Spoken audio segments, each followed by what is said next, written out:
مولا حسن اخوند څه کړي دا ټول معلومات را سره په همدې ویډیو کې کتلی شئ.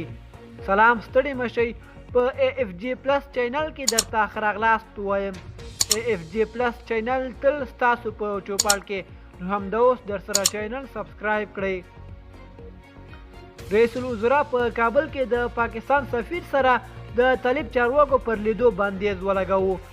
د بهرنیو چارو وزارت په یوه اعلامیه کې ویلي دي چې د رئیس الوزرا د نوي فرمان له مخې تر دې وروسته په کابل کې هیڅ طالب چارواکی لوړه رتبه او ټیټه رتبه په خپل سر له بهرنیو ډیپلوماتانو سره نشي لیدلی،